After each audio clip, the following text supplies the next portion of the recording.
Good to listen now. Perfect. You stop your phone? Yes, it's always off. It's always off? Always off. Okay. Except at home. Hmm. But here is always off. Okay. Okay. We start? Yeah. Okay. It's recording. Hello everybody. Today we are with Bjorn Bjorholm. All the people know about Bjorn Bjorholm, but I want to start interview series in YouTube with the Bonsai people, and it's an honor if Bjorn is the first. Okay. No, You're thank happy? you for having, thank you for having me. It's very Okay. nice to be here. Okay, we'll start the All right. interview. And the first, I want to know more about your experience in Japan.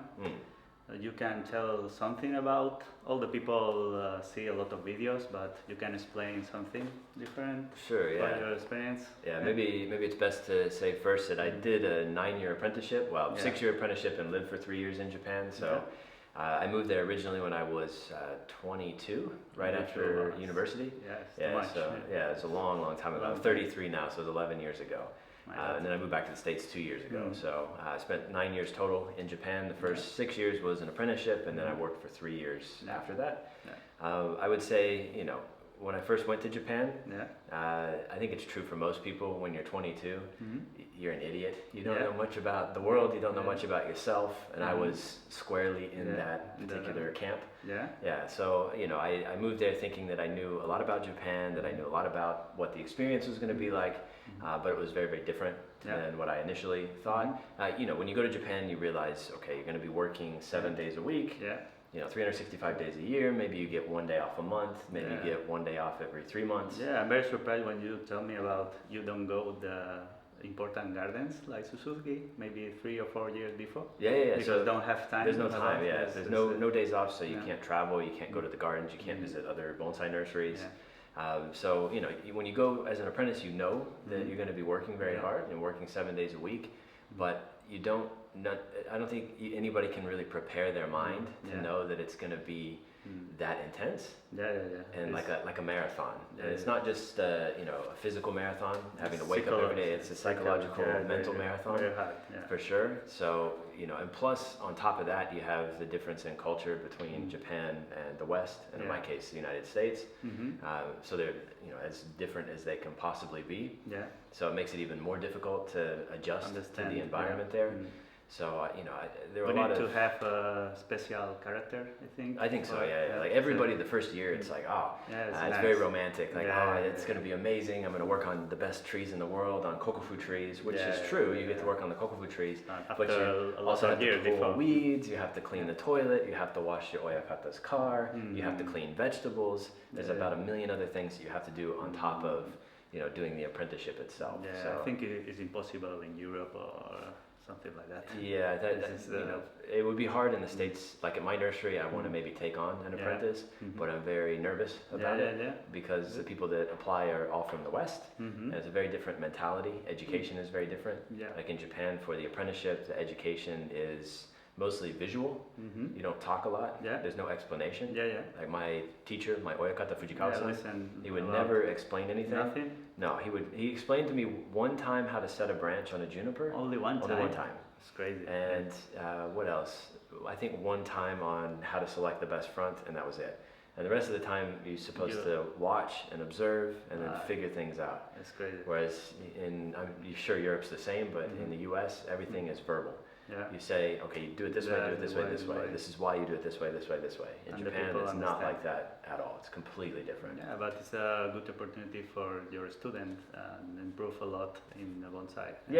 Definitely. It's a good experience. Okay, after Japan, you traveled a lot. I remember that. You tell me about you traveled about 7 months of year around the world, I think, but a lot in Europe, I know. How is your experience and how it influenced in your bonsai? So after I finished my apprenticeship, I started traveling about 250 days out of the year, all over the world. up until last year, that was my travel schedule. Now I'm trying to cut it back because I have my new nursery in Tennessee, ACN. But during that period that I was traveling a lot, it was interesting to see the different cultures in different places and how it sort of influenced the way that bonsai is done in different areas. But I'd say probably one of the most interesting differences that I saw was between Europe and the United States. So in the United States, it's a very individualistic society. Europe is similar, but not as much as the United States. Like in the U.S., everybody wants to make things American made, American this, American that, which is I think very, very cool. Makes America a very unique place. In that regard, it allows us to create interesting and new things. But there's also a mentality of, making something different makes it inherently better, which I don't necessarily agree with. Whereas in Europe, there's kind of a mix of the two. There's a mix of being individual and unique, while sort of maintaining the underlying structure of, it's a four-letter word, but tradition, being somewhat traditional, or at least, applying traditional techniques or traditional ideas to modern art, and in this case, bonsai art. So, those elements of the culture have sort of caused the... Good mix is it's a good, good, because the Japanese culture in bonsai is very important for bonsai around the world. Exactly. You need think about not only one Europe trees, Europe bonsai or US bonsai. Right. It's very important. Yeah, it's good to have that underlying understanding. But what I find interesting in the States is that, they say, for example, it's American bonsai. I want to make American bonsai, which I'm not exactly sure what that means yet. Maybe in the future, something interesting will arise from that. But in Europe, what I've never heard is, like when I go to Poland, I want to make Polish bonsai. I've never heard anybody say that. Or I want to make Spanish bonsai. Or I want to make Northern Ireland bonsai. It's a very strange concept here. Say I want to do this species like Sabina in nature. Okay. Right. It's correct. Exactly. But, but not like Spanish or like Scotland. Or right. So like here you have the native species like Sabina juniper, Scots pine, Olea, olives, all sorts of stuff like that. In the States we have the same. We've got limber pine, lodgepole pine, Rocky Mountain juniper, all of those things. If by saying, for example, in the United States, American bonsai is using our native species and really bringing the best quality and characteristics out of those native species, and this is American bonsai, I'm 100% down with that. I think it's awesome. Same thing in Europe. If you want to use a Sabinas or local native stuff and try to make it the best quality bonsai you can, because I'm totally you cool make with a mix. And if you want to call that Spanish bonsai, whatever, that's fine. But if you're coming at it, in my opinion, from a perspective of I want to make a completely different artistic approach using the native plant material, but I want to call this American bonsai because I'm doing something unique and different, or selling it as something unique and different. It's one of two things: either you're doing it for the purposes of business, which is okay, but it feels like a bit like you're a charlatan, or you don't understand sort of that basic underlying principle that this is bonsai and it is an art form that's developed in Japan, and those traditions need to be maintained to allow you to create the best quality material possible, even if it's with your native material. Okay, that's good. Okay, Bjorn, the next week you are a demonstrator in Salieu, one of the best shows in Europe. It's your first time. Are you excited about? What do you think about the level in Europe? I think, first off, I'm very excited about going to Salieu. I've seen, the photos and the videos online of the show in the past, and it looks like one of the top, if not the top, quality show in all of Europe. So I've been a fan of the quality of work there. It looks like a beautiful facility, so I've always wanted to go and see it. So I was honored to be invited by Stephanie and Fred Chanel, who are the operators or set up and run that particular exhibition, the Bonsaisense show. So I'm very excited to go there for that and actually see the quality level there. So in terms of what I've seen in terms of the quality level in Europe, it seems like right now Spain is probably number one, I think. Possible, at least in Europe anyway. And there's probably a few reasons why that's the case. I think number one is access to good material. I think You know, you have Yamadoris, good Yamadoris. You've got the Sabina junipers, Scots pines, the Oleas, olives. All of that stuff is available here. And then, you know, I think that good influencers. Good influencers. Good professionals. Good professionals, talented people here. And then I think also it may be deeper than that, but the former president of Spain. Felipe González. He was big into bonsai. He made bonsai. He made bonsai as a patron of bonsai. He donated the trees the botanical garden in Madrid, and is famous for that. So I think that influence has probably made it more popular in Spain. So there's more people doing it here, which means there's going to be a bigger pool of people who have talent that are making good quality trees. And then, you know, I don't know a lot about Spanish culture, but maybe there's an underlying Spanish cultural element that causes people to make better trees here. They spend more time on their hobbies, they spend more time on art. One of the best museum, for example, is Alcobendas by Luis Vallejo. And is every year make a show and influence a lot the people, get better and better.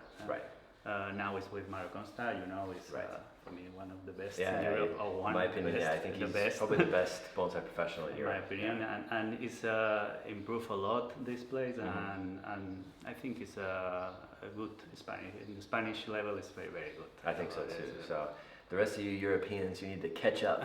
You got to catch up and beat out the Spanish. That's the goal for the future. Now, for example, other one. All the different countries, I think, get better and better and better. I think so. Like Italy, of course. I think it's second, maybe close to the first level. We say in the United States, in English, we say, they probably say it in England as well, but the high tide raises all ships. So as the tide at the beach goes up, all of the boats rise. So if somebody gets better and better and better, everybody else is going to get better and better and better behind it. So I think you see that in Europe right now. I think in the States it's the same now. Now in the US it's crazy. There are many good people that have studied in Japan, that have come back, set up nurseries, are teaching more, building good trees. And in my opinion, the Yamadori in the US is actually almost better than the Yamadori, at least some of it anyway, than here in Europe. It's special, certain types of trees. So I'm very curious to see in the next 5 years, 10 years. It's crazy. Maybe see the United States catches up with Spain and then of course. High quality. Rocky Mountains are around. Rocky Mountains. How many years have the age? Maybe 300, 500, 800. Some of the one seed junipers, the Junipers monosperma that I have. We estimate some of them are 1,200 to 1,400 years old, 1,200, 1,400. It's mainly because they grow 2 centimeters. The trunk diameter grows 2 centimeters every 85 years. My God. It's very, very slow. Very slow. Incredible trees. We can see in Facebook or YouTube how is your trees. Don't forget to like and subscribe. Instagram, Facebook. No, I'm just kidding. No, like and subscribe to Rafa's interview. I will start with the videos. I think it's a good thing. All right. We made the international school together here about 4 years ago, I think, more or less. What do you like more or less about teaching? Because you start now teaching in US in your business, right?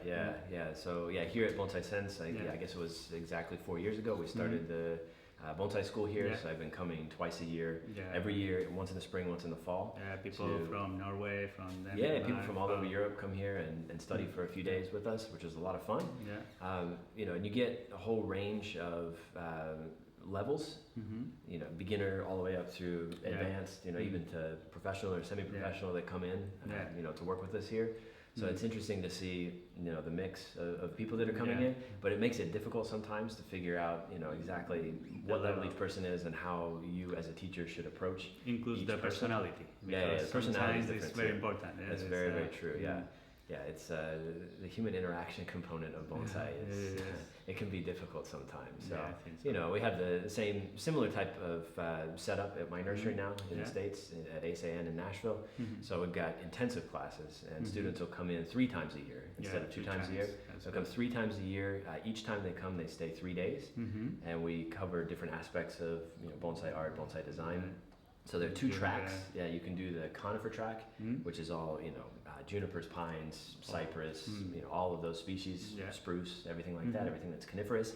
And then we have a broadleaf track, which is broadleaf evergreens and deciduous. Yeah. So of course your maples, your hornbeams, and then olives, gardenias, all sorts of things like that. Okay. So it's I like splitting it up that way because it allows us to dive really, really deep into individual species or focus on sort of one segment. Because there's so much information in bonsai that it's difficult to absorb all of it at once.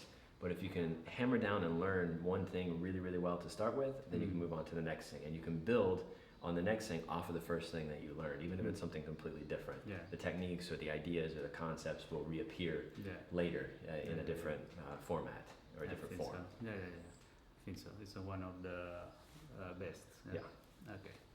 Okay. Next. All right. 1 year ago, you started your business. I saw in YouTube, and you create very fast, nice place, and every few months you made bigger and bigger. And what is your goal with your business and your place? What do you want, exactly? I have many goals with the business. But while I was in Japan, for the apprenticeship and then working afterwards, my goal was eventually to start my own nursery. Originally, at the beginning, I thought it would be really interesting and different and fun to start a nursery in Japan. But the further along we got in the process, the more difficult we realized it was, because I'm obviously not Japanese. My wife isn't Japanese. She's from China. So to get a visa to start a business is very difficult.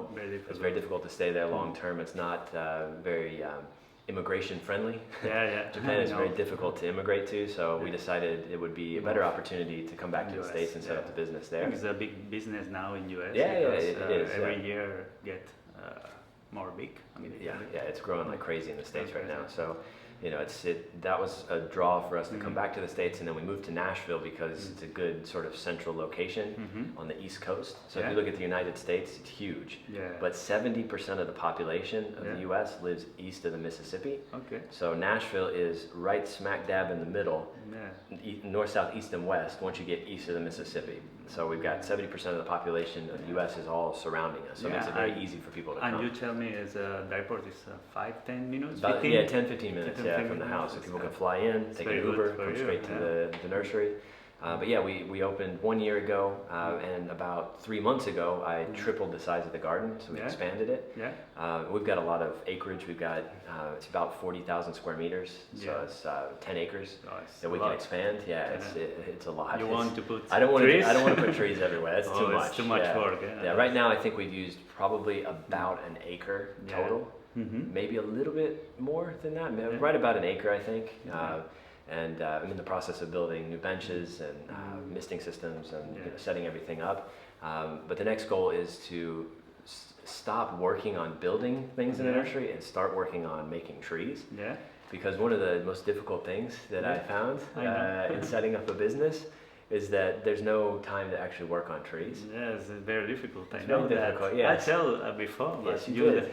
Rafa, work more, but it's difficult. It's not difficult. The same. It's not the same when you travel and make private work or workshops or something like that. Exactly. And when you have a business, you need think about government, think about taxes, think about customers, think about all. There's no time. I used to think at Fujikawa-san's nursery in Japan, where I was working and studying. He would leave almost every day. He would come in the morning, do a few things, and then he'd leave before lunchtime. Sometimes he'd come back before lunchtime. Sometimes he'd stay out for most of the day and then come back. I always wondered what he was doing. Later, I got in my apprenticeship. I realized that he was going here to an auction to buy trees, or he was going to a customer's house to drop something off or pick something up, or he was going to the government office to pay taxes, or to get permission for spraying fungicide or pesticides or whatever. So there's very little time for him to work on trees. So it's been a hard adjustment for me. Starting the nursery and not working on trees. Like this year, from from last year when we opened, basically until now, so a full year, almost a year and 1 month, 13 months, I haven't worked on any of my own trees. That's crazy. It sucks. With the intensive classes, we repotted stuff, we bent stuff, we worked on stuff, but I haven't actually sat down in front of a tree in my workshop and wired for I think the first years is very hard because you need to do all. Exactly. I think in the future it's easy. I think so. Because you have a big brand. Maybe. Now because you work a lot. Sure. Very hard. And other question is, I want to do, you have a separation, really? You have in the front, you want to do something very nice, and you have now, you built a new one for the Yamadori raw material, really? Right. Yeah. And what do you want to do here? Yeah, the plan is, I have essentially 3 levels, 3 layers to the garden, because it's on kind of a slope. Yeah. So the first level, when you walk in, that's a nice big gate that I built. You walk in, there's the yakisugi cedar fence, you know, the burned fence. So you walk in, you see that nice backdrop, and then all of the trees in that area are high quality trees that are wired and styled and ready to go. And then the next level down is a continuation of that. But maybe a little bit more raw material mixed in, and then the bottom level is all raw material, all long-term projects or raw yamadori, for example. And then we're actually building a separate section that's separated because we maintain a lot of client trees as well. So I want to have those in a separate area, you know, away from prying eyes or public eyes, so we can develop that material as well for the clients. Very nice. Yeah, so that's the goal in the future, is to move more in that direction. Okay, I'm very happy to be here with you and interview. I hope see you stop travel maybe the next year, you think? Yeah, I'd say next year I'm going to really tone it down. You need to like focus in your business. Yeah, it's been 250 days a year on the road so far, but next year it's only 40 days. That's 40 it. days. Okay. Yeah, I knocked it down to 40 days. It's very, very minimal. So, and then the year after that, hopefully less. My goal is to be at the nursery and make nice trees. Only Mallorca. Only Mallorca. Exactly. Mallorca and every stop. That's right. It's like your home. It is my home. Yes. My brother from another mother. Yes. That's right. Okay. Thank you very much. Yeah, thank you. It was my pleasure. All right. See you next time.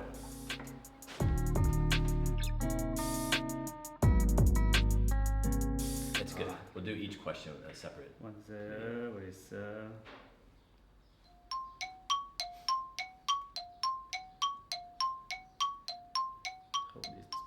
okay. Different. Different is always better. Is sort of the mentality. Oh my god.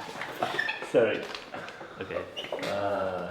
Where do you start? Oh my god.